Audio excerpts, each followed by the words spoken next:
Guys, ಬನ್ನಿ ನಾವು ಅಕ್ಸೆ ಬೀಜ ಚಟ್ನಿ ಪುಡಿ ಮಾಡೋಣ. ಬನ್ನಿ. ಫಸ್ಟ್ ಗ್ಯಾಸ್ ಹಚ್ಚಬೇಕು,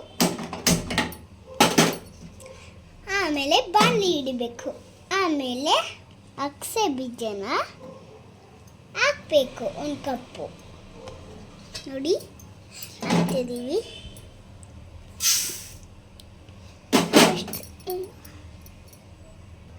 ಇವಾಗ ಚೆನ್ನಾಗಿ ಉರಿಬೇಕು. ಮಾಡಿದ್ರಿ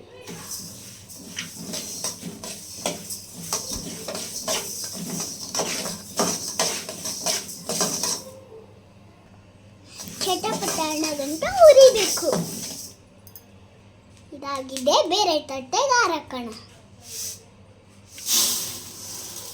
ನೋಡಿ ಹಾಕ್ತಿದ್ದೀವಿ. ಹಾಕಾಕ್ತು ಒಂದು ಬಟ್ಲು ಬೆಳ್ಳುಳ್ಳಿ ಹಾಕ್ತಿದ್ದೀವಿ. ಉರಿಬೇಕು ಚೆನ್ನಾಗಿ.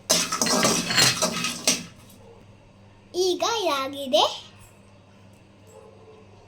ಇವಾಗ ಒಂದು ತಟ್ಟೆಗೆ ಇಡೋದ. ಬನ್ನಿ ಅಲ್ಲಿ ಆ ತಟ್ಟೆಗೆ ಇಡ್ತಿದ್ದೀವಿ. ಅರ್ಧ ಕಪ್ಪು ಕಡಲೆ ಹಾಕೋಣ. ಚೆನ್ನಾಗಿ ಹುರಿಯೋಣ. ಇದಾಗಿದೆ, ತಟ್ಟೆಗೆ ಹಾಕೋಣ.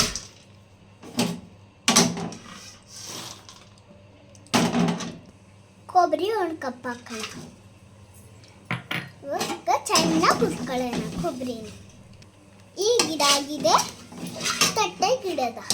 ತಟ್ಟೆಗೆ ಹಾಕೋದ. ಕಡಲೆಕಾಯಿ ಬೀಜ ಹಾಕೋಣ ಅರ್ಧ ಕಪ್ಪು. ಇವಾಗ ಚೆನ್ನಾಗಿ ಹುರ್ಕೊಳ್ಳೋಣ.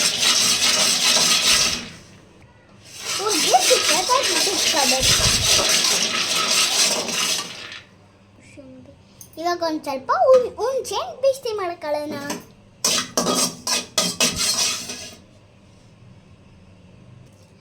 ಎರಡು ಬಾಡಿಗೆ ಮೆಣಸಿನ್ಕಾಯಿ, ಖಾರದ್ದು ಮೆಣಸಿನ್ಕಾಯಿ, 6 ಖಾರದ ಮೆಣಸಿನ್ಕಾಯಿ. ಇವಾಗ ಒಂದು ಸ್ಪೂನ್ ಎಣ್ಣೆ ಹಾಕೋಣ. ಕಡಲೆಬೇಳೆ ಆಮೇಲೆ ಉದ್ದಿನ ಬೇಳೆನ ಹುರಿಯೋಕ್ಕೆ ಹಾಕೋಣ. ಅರ್ಧ ಕಪ್ಪು.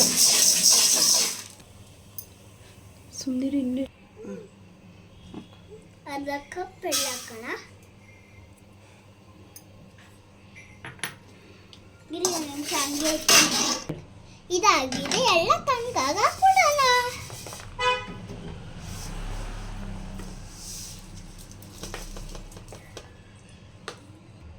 ಕಡಲೆಕಾಯಿ ಸಿಪ್ಪೆ ತೆಗೆದು ಹಾಕ್ತಿದ್ದೀವಿ.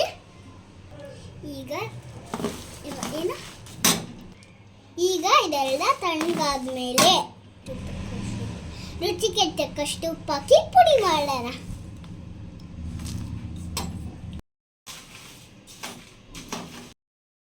ಬನ್ನಿ,